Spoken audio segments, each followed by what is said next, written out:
Bwana, Bwana, Bwana, Bwana, Bwana, Bwana, Bwana,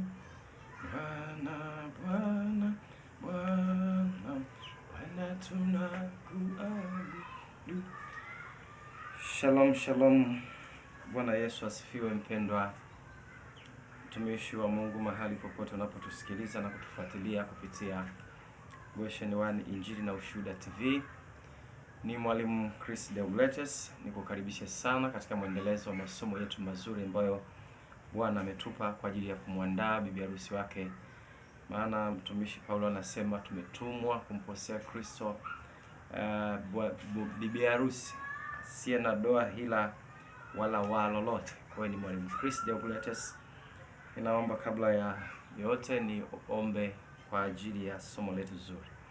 Baba yetu na Mungu wetu mwema, ninakushukuru kwa ajili ya siku nyingine tena ambayo Baba umetupa kuwa hai machoni pa nchi, ili tuendelee kujua siri na kuandaa njia zetu tayari kwa siku ile ya utiisho wako.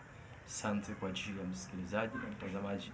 Baba, tunajikabidhi mikononi mwako. Roho Mtakatifu, sema nasi, tufundishe katika neno lako kwa kalamu ya chuma katika mioyo yetu. Zaidi ya yote Baba, usiache msikiaji kama msikiaji tu, bali ukamfanye kuwa mtendaji pia. Kwa damu ya Yesu na kwa jina la Yesu Baba ninaomba.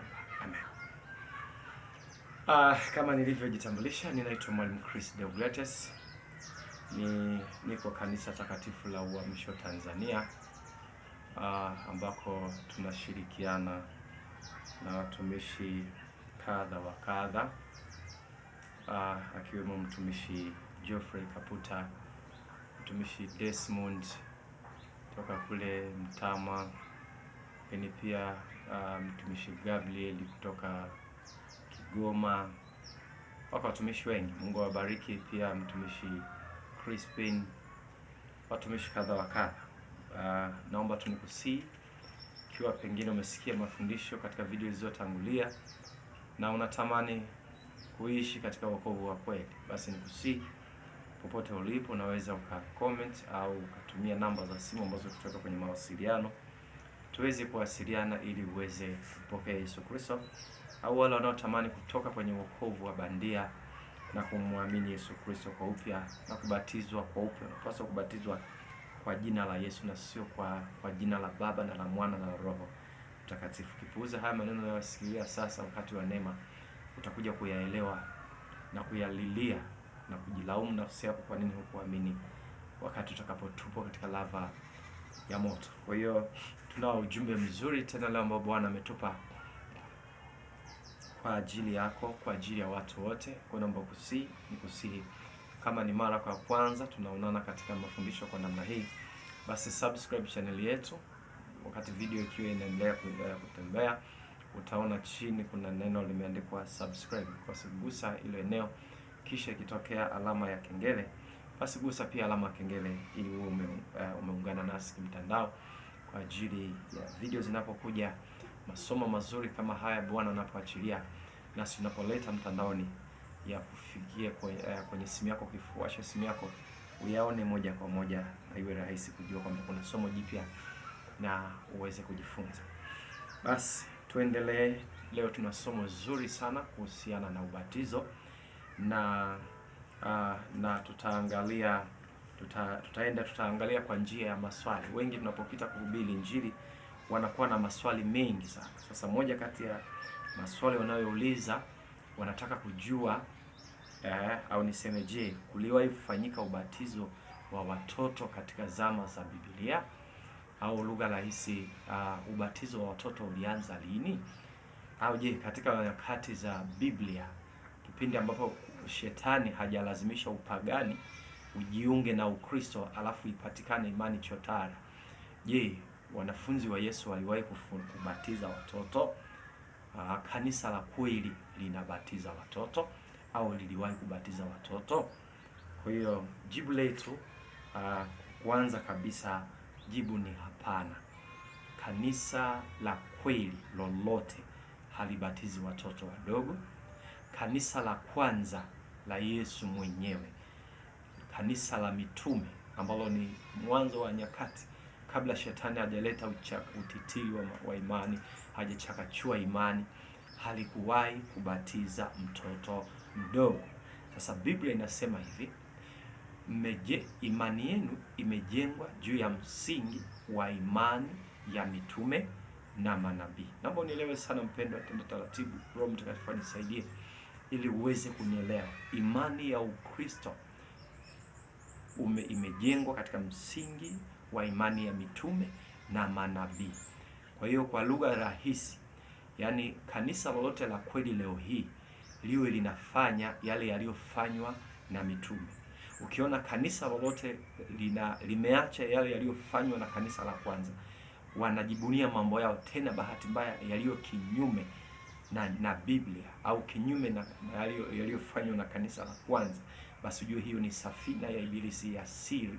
Imepewa tu jina kanisa, kibandiko kwa ajili ya vipofu wasigundue, lakini hiyo ni safina ya shetani inayopeleka mabilioni ya nafsi za wanadamu jehanamu ya moto. Kwa naomba unisikilize sana. Kwa kanisa la mitume, kwa makanisa yote ya leo, ili kanisa liwe la kweli, mafundisho yake, matendo yake, kila wanachokifanya hakikisha kinaendana sawa sawa na kile walichokifanya mitume na manabii. Yaani soma kitabu cha Matendo ya Mitume, yale yaliyofanyika ndio yanayopaswa kufanyika hata sasa.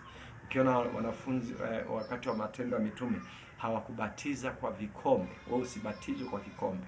Ukiona katika kanisa Matendo ya Mitume hawakubatiza kwa utatu, kwa jina la Baba na Mwana na Roho Mtakatifu, usibatizwe kwa utatu. Hata katika kanisa ambao limekuaminisha kwamba linahubiri wokovu, shetani ni mjanja, shetani na sura nyingi, shetani amejipenyeza kila mahali leo hii. Kwa kumjua shetani, Yesu akasema mtajua kwa matendo yao. Ile kanisa ambalo linashika kweli linatembea katika imani ya mitume na manabii. Kwa hiyo hiyo ni sababu ya kwanza, lakini sababu ya pili ya kibiblia tunasema kila palipofanyika ubatizo wa kweli katika zama za Biblia, ubatizo huo wale waliobatiza walizingatia zile sifa muhimu ambazo mbatizwa anatakiwa akidhi ndipo abatizwe. Sifa hizi tulizungumza katika video zilizotangulia. Kama haukupitia basi naomba subscribe channel hii ili video zote uweze kuzipata kwa urahisi. Sifa ya kwanza, ukisoma katika kitabu cha Warumi sura ile ya 10 mstari wa 17, sifa ya kwanza lazima mtu awe ameamini. Halafu sifa ya pili, sasa imani ile Rumi 17, imani chanzo chake ni kusikia. Kwa hiyo lazima aanze kusikia neno la Mungu. Neno la Mungu anapolisikia, Roho Mtakatifu anamsaidia kuelewa. Akishaelewa, Roho huyo anamsaidia kuamini, hata kutubu na kufanya mambo yote Roho Mtakatifu anafanya. Kwa hiyo lazima asikie imani, neno, aamini. Akishaamini anatakiwa atubu dhambi. Akishatubu dhambi ndipo sasa anaweza akampokea Yesu. Akishampokea Yesu sasa anaenda kufunga agano, kwa sababu ubatizo ni agano kati ya Mkristo na Mungu wake, Mkristo na Yesu wake. Kwa hiyo baada ya kumpokea Yesu Kristo sasa ndio anaenda kudhihirisha, kutoa jibu la dhamiri safi mbele za Kristo na wanadamu wakiwa mashahidi kwa kubatizwa. Kwa hiyo ubatizo waliobatiza mitume na manabii kwa nyakati zote za Biblia kabla ya kuinuka kwa Rumi ya kipagani, hawakuwahi kubatiza nje na hizi kanuni. Labda tusome vitabu vichache ili tuweze kuthibitisha kile tunachokisema. Tukianza na Mathayo sura ya 3. Mathayo sura ya 3 tunaweza kujifunza kitu kizuri sana pale. Kwanza mstari wa kwanza. Siku zile aliondokea Yohana Mbatizaji akihubiri katika nyika ya Uyahudi na kusema, tubuni kwa maana ufalme wa mbinguni umekaribia. Kwa sababu niruke ile mistari mingine niende mstari ule wa 5. Ndipo walipomwendea Yerusalemu na Uyahudi wote na nchi zote za kando kando ya Yordani, naye akawabatiza katika mto Yordani, huku akiziungama dhambi zao. Kwa hiyo ukiangalia zile sifa tatu za mwanzo 4, sifa ya kwanza tunasema lazima aamini, lakini kuamini huko kutokana na kusikia neno la kweli. Sifa ya pili lazima atubu dhambi. Sifa ya tatu lazima amwamini Yesu au ampokee Yesu kwa Bwana na Mwokozi wa maisha yake. Sifa baada ya hapo ndio anakuwa na sifa ya kubatizwa, lakini habatizwi tu kwa kutumia au labda kikombe au kisima. Hapana, anapaswa abatizwe kwa kutumia maji mengi, na haya maji yawe hai. Naposema yawe hai, maana yake yawe yanatiririka katika chanzo chake cha asili. Alafu sifa nyingine ya sita, ya saba, abatizwe kwa jina la Yesu. Sasa hivyo ndio vigezo. Kwa hiyo ukiangalia hapa kwa Yohana unavikuta vile vitatu viko pale. Akahubiri, maana kuhubiri ndio Roho Mtakatifu atawasaidia watu. Baada ya kuhubiri anawaambia sasa nini la kufanya, watubu. Baada ya kutubu ndipo ule mstari wa 5 Biblia inasema wakamwendea. Yeye akatoka katikati ya mji sasa, akaenda pembeni ya mji kuliko na mto, watu wakamwendea. Roho Mtakatifu akagusa watu, wakamwendea huko katika mto wa Jordani, naye akawabatiza. Kwa hiyo unaibatizwa kwenye kisima, unaibatizwa kwa kikombe, unaibatizwa kwenye swimming pool, unaibatizwa. Elewa maandiko. Usipoelewa leo wakati wa amani, utaelewa siku umetupwa katika lava ya moto. Lakini pia andiko jingine tunaweza tukalithibitisha tena katika kitabu cha Matendo sura ile ya pili. Matendo ya Mitume sura ya pili, ukisoma vizuri Matendo ya Mitume sura ya pili kuanzia ile mstari wa 36. Sasa na tukianzia ule mstari wa 29 ndio pale wanawahubiria hawa watu. Anasema, waume ndugu zangu, mniwe radhi niseme kwa ujasiri mbele yenu habari za baba yetu mkuu Daudi, ya kuwa alifariki akazikwa na kaburi lake liko kwetu hata leo. Basi kwa kuwa ni nabii, akajua ya kuwa Mungu amemwapia kwa kiapo ya kwamba katika uzao wa viuno vyake atamketisha mmoja katika kiti chake cha enzi. Kwa hiyo hapa anawahubiria, anawakumbusha historia. Amewahubiria baada ya maelezo kadhaa. Anasema ule mstari wa 35, hata nitakapoweka adui zako chini. Au tuendelee, lakini tuende mstari wa 37. Baada ya mahubiri yanamwezesha mtu kuelewa na kuamini, na Roho Mtakatifu anamwezesha kuona hata makosa yake. Walipoyasikia haya, wakachomwa mioyo yao, wakamwambia Petro na mitume wengine, tutendeje ndugu zetu? Petro akawaambia, tubuni mkabatizwe kila mmoja wenu kwa jina lake Yesu Kristo, mpate ondoleo la dhambi zenu, nanyi mtapokea kipawa cha Roho Mtakatifu. Kwa hiyo hapa walianza kusikia, wakaamini, na mambo mengine yakafanyika. Ndipo baadaye anawaambia sasa, unaona tufanyeni? Anambia tubuni. Kitubu basi mbatizwe. Ndicho ambacho kimefanyika. Kwa hiyo katika nyakati zote pia, hata ukisoma Matendo ya Mitume sura ya 8 utakutana na mtumishi wa Mungu Filipo pale, kuanzia ule mstari wa kuanzia ule mstari wa 26 mpaka 30, na kule mwishoni unaweza ukaona 39, unaweza ukaona Toasha anamwambia Bwana, maji ni haya, lakini alianza kumhubiria. Ukianza kusoma 37 38 anasema akaanza naomba nisome, wengine hawana Biblia, na naomba nikusii, kama hauna Biblia lakini unamiliki simu, nunua Biblia. Utaenda jehanamu usipokuwa na Biblia. Una simu leo ya 300,000, una simu ya 50,000, hauna Biblia 30,000, nisikudanganye, hautaenda mbinguni. Ule mstari wa 26 wewe utaendelea, lakini mimi nisome ule mstari wa 35. Filipo akafunua kinywa chake, naye akianza kwa andiko lilo hilo akamhubiri habari njema za Yesu. Akawa wakiendelea njiani, wakafika mahali penye maji. Yule toasha akasema, tazama, maji haya, ni nini kinachonizuia nisibatizwe? Filipo akasema, ukiamini kwa moyo wako wote inawezekana. Akajibu akanena, naamini kwamba Yesu Kristo ndio mwana wa Mungu. Akaamuru lile gari lisimame, wakateremka wote wawili majini, Filipo na yule toashi, naye akambatiza. Kisha walipopanda kutoka majini, Roho wa Bwana akamnyakua Filipo. Kwa hiyo hatubatizi tu. Na wewe uliobatizwa ubatizo wa utoto, ubatizo wa vikombe, pendo, naongea na wewe kwa upendo sana, sio kwa chuki, kwa upendo sana. Na leo Bwana amekupa neema usikie ujumbe huu ili ubadilike. Hauna alama ya Kristo hata kwenye paji lako la uso. Maana hata wachawi wanakugaragaza wanavyotaka. Maana kwenye kitabu cha uzima haupo. Una hofu, wengi wana hofu. Dalili ni kwamba huna ujasiri. Wengi wanasema Mungu mwenye anasema ujisaidie, na yeye atakusaidia, kwa sababu imani yao na ubatizo uliobatizwa sio wa Yesu. Kwa hawako na malaika wa Bwana, kama hivyo neno katika Zaburi ya 34 mstari wa 7 kwamba waliompokea Kristo, Yesu Kristo wa kweli, wanalindwa na Mungu. Wao ni majasiri kama simba, lakini wasio na haki wanakimbia hata kama hawafukuzwi na mtu. Kwa hiyo akiona bundi tu ametoa juu ya nyumba yake, kwa kweli asubuhi ataenda kwenye banda la kuku au la mbuzi, atafute aliyenona akapeleka kwa waganga. Hana hofu, lakini anakwenda kwenye dini, anajiamini yeye ni Mkristo. Lakini angekuwa ni Mkristo kwa imani ya kweli, ungeona ujasiri, ungepata ujasiri, kwa sababu tumempokea Roho sio wa hofu, bali Roho wa ujasiri. Ndio naomba unisikie sana. Kwa hiyo usifikiri kwamba ninazungumza kwa chuki, hapana, kwa upendo mkubwa sana. Nyakati zimefika mwisho sana. Unaona haya mataifa sasa yameona yavunje sheria za kimataifa, yameona yavunje kanuni zao, kwa sababu wanafikiri majira na nyakati vimefika mwisho.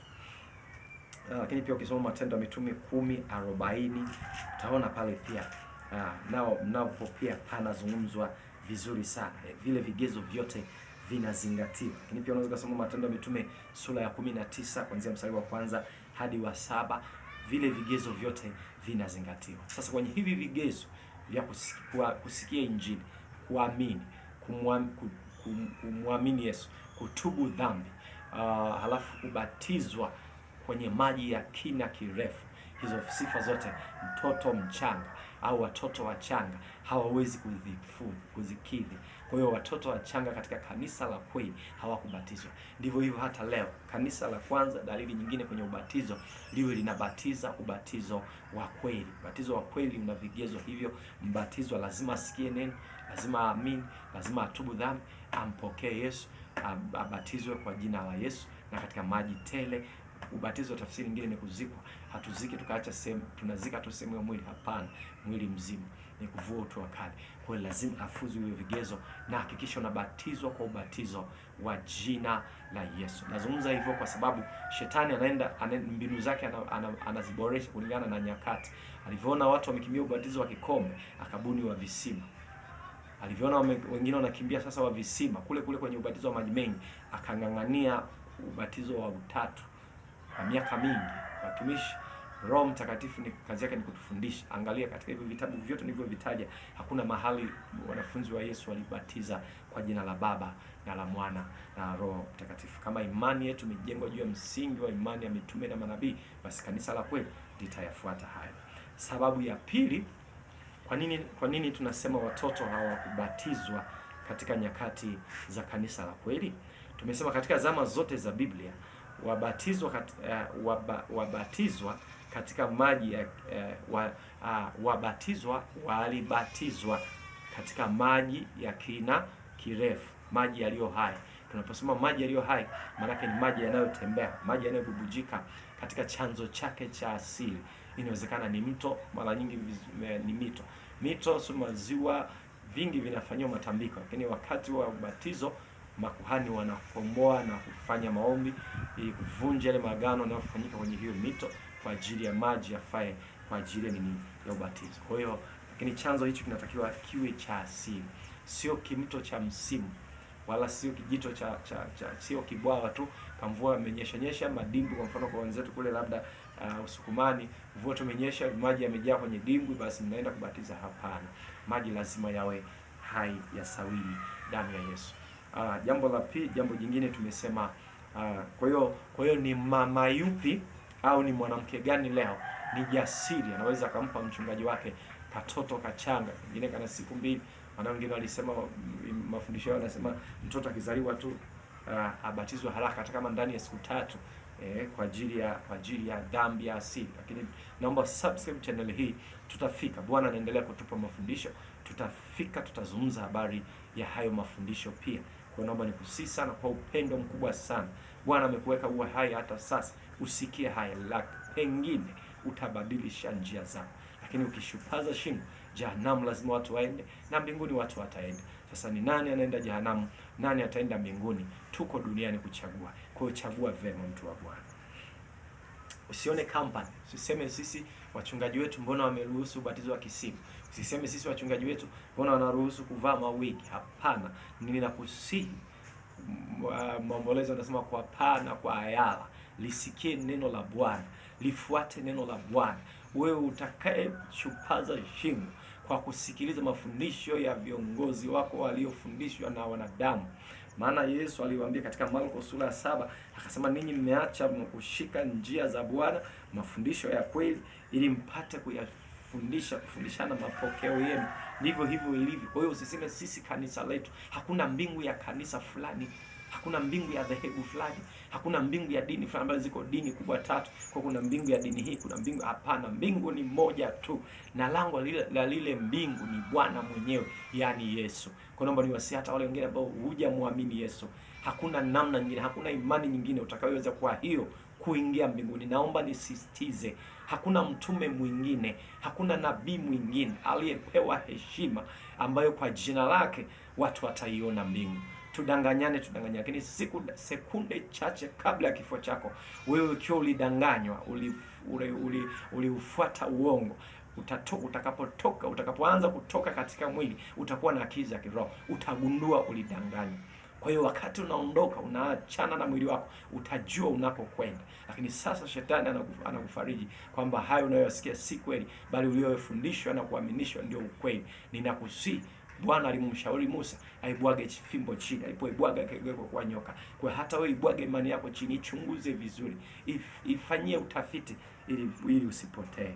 Maana wengi wamepotezwa na viongozi wao, kama nabii Isaya alivyosema katika kitabu cha Isaya sura ile ya 9 mstari wa 16. Hata Bwana Yesu alirudia tena akasema, kipofu akikubali kuongozwa na kipofu mwenzake, wote wataishia jehanamu ya moto. Kwa hiyo hakuna mwanamke leo ambaye ana ujasiri wa kumpa mchungaji wake katoto kachanga kana siku 3 kana mwezi, halafu akatumbukize kwenye kina cha maji mithili ya kaburi.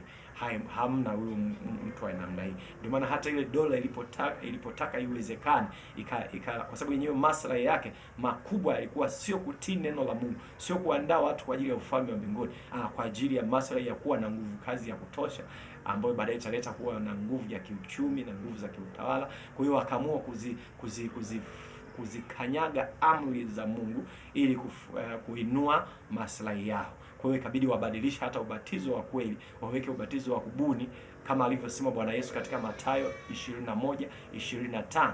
Maana kuna ubatizo wa mbinguni na kuna ubatizo uliobuniwa na wanadamu kwa kuvuviwa na shetani. Kwa hiyo wakabuni batizo wao ili tu watimize adhma yao na sio kutii neno la Mungu. Kwa nini nikusisi sana mpendwa, ninaongea nawe kwa upendo sana. Haijalishi cheo chako, haijalishi nafasi yako. Leo unaweza hata ukapiga mayowe, ukaenda hata mahakamani, ukazungumza vitu vingi, lakini iko siku haya unayoyasikia utayatolea hesabu. Jambo la 3, sababu ya 3, tunasema wakati huo kanisa lilishika kweli.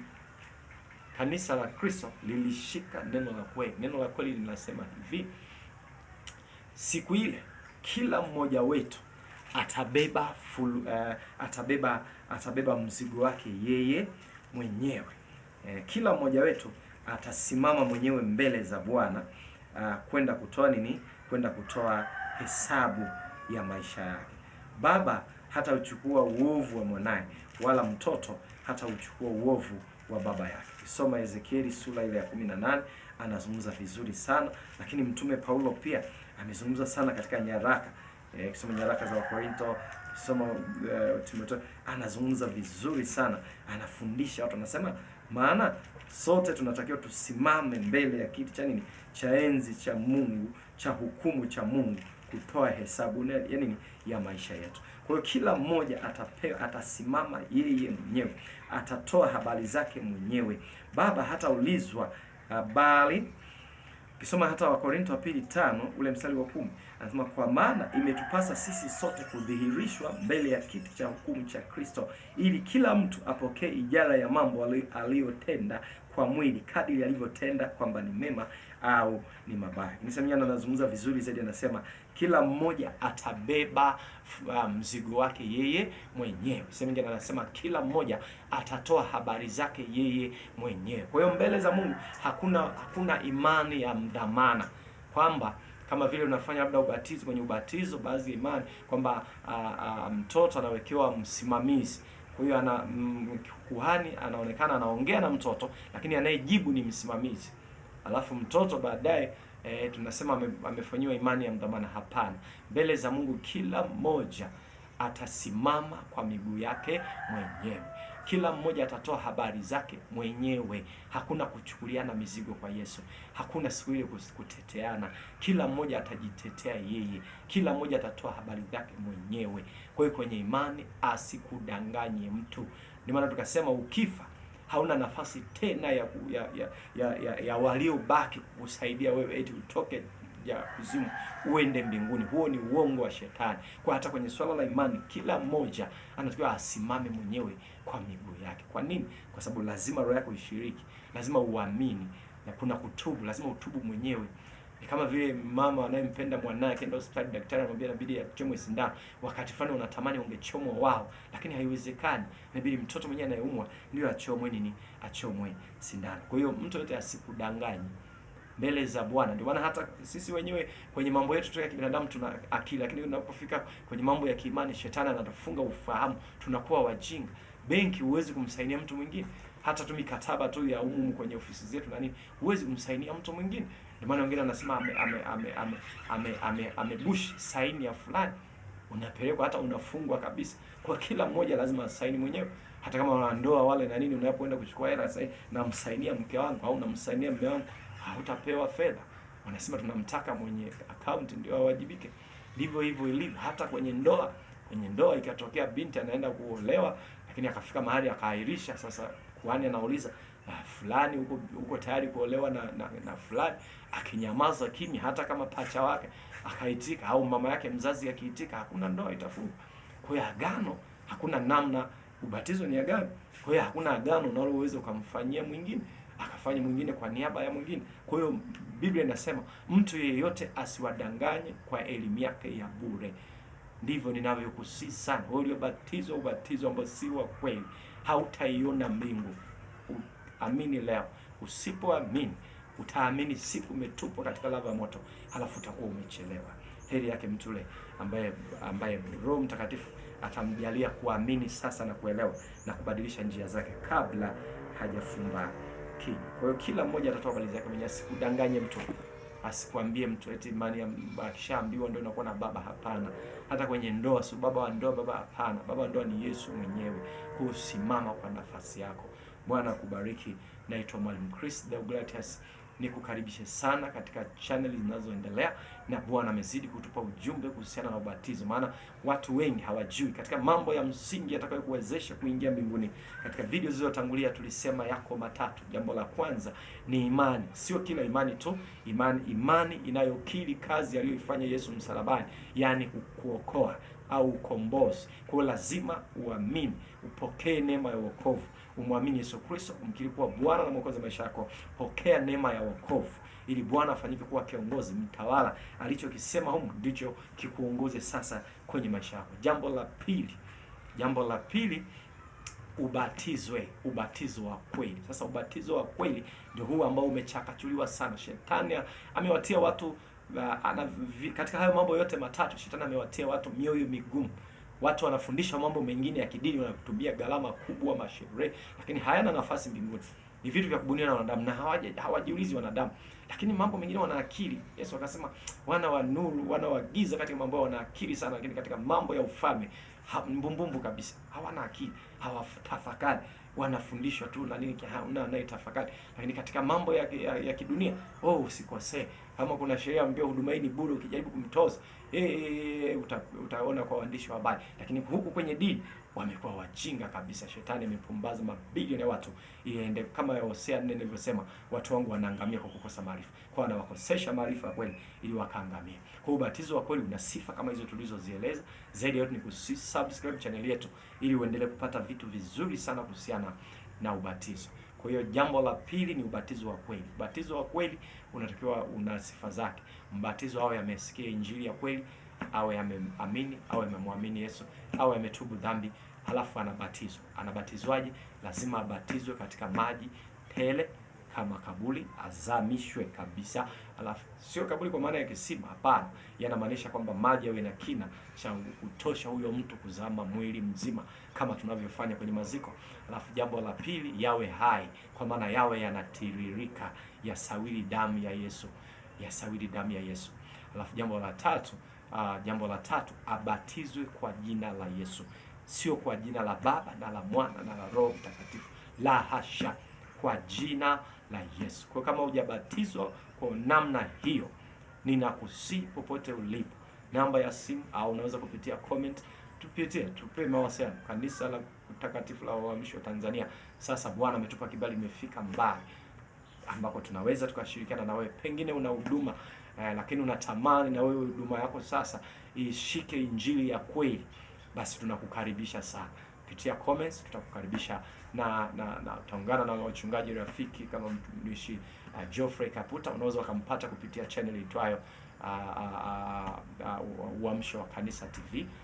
Atakupa mawasiliano na tutakufikia popote ulipo Tanzania au nje ya Tanzania. Kwa hiyo nikusihi sana usipuuze hili neno unalolisikia. Bwana ametuleta tukuhubirie injili ya utakatifu, injili ya mwisho kabla yeye kuja. Alisema lazima atamtuma Elia ili aisafishe njia kwa ajili ya kuwageuza watu waliopotea wamrudie baba yao. Kwa hiyo ni wakati wa mwisho sana. Usishupaze shingo, usichelewe mpendwa unayenisikia. Ni Mwalimu Chris Deogates. Channel yako inaitwa Goshen 1 Injili na Ushuhuda TV. Tuko kanisa takatifu la Uamsho Tanzania. Bwana akubariki, Bwana akuzidishie uzima na afya ili uendelee kujifunza mengi, lakini fanyia kazi hiki kidogo unachokisikia, kwa sababu leo iko mikononi mwako, jana imepita milele, kesho iko mikononi mwa Mungu. Kile ambacho Bwana amekupa neema ya kukisikia leo, kifanyie kazi. Unaweza hata ukapiga simu, unaweza hata ukacomment kujifunza mengine mengi kadiri Roho Mtakatifu atakavyokuongoza. Shalom, shalom. Bwana akubariki sana. Tunani milele.